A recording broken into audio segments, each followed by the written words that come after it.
My piece made of bricks, titled Underfoot, invites visitors to interact with the installation.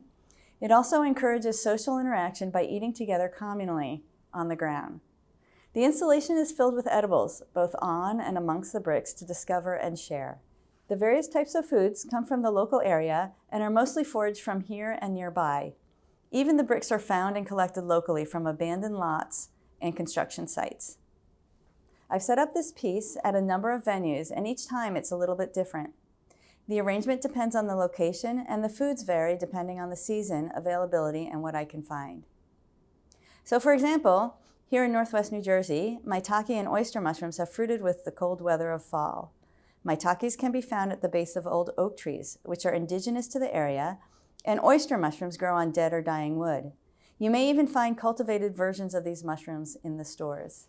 Visitors are welcome to cut off a piece of mushroom, and I'll cook it on site so they can not only taste it, but see what it looks like in its natural state, and the delicious cooking odors attracts others to join in.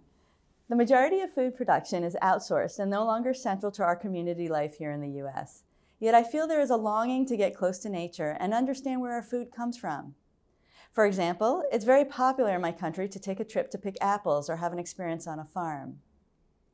This indicates people have a desire to reconnect to the physical world and our food sources.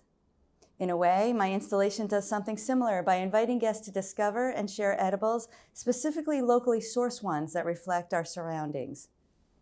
By eating on the floor, participants are liberated from traditional eating practices and the social norms that have evolved with them. It makes sense to eat with your hands in this context and brings people physically closer on the floor.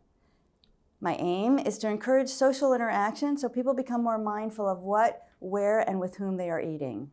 The white circles are glaze, which is fired on the bricks in a kiln, thus transforming the surface into a non-porous, hygienic, plate-like area. These white areas act similarly to the very familiar and universal standard white ceramic eating plate, only this time they're on the floor and immovable. So instead of sharing food by passing the plate, guests are motivated to move around and explore the installation.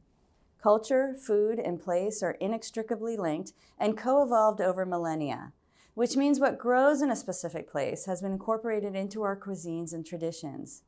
The study of these entangled relationships is actually an academic discipline that I'm very interested in called geographical anthropology. Food is the ideal medium to include in my interactive installation as it reflects the available resources of a place and touches upon food traditions and communal interactions. Food production no longer binds our communities together as it is outsourced far from where we live.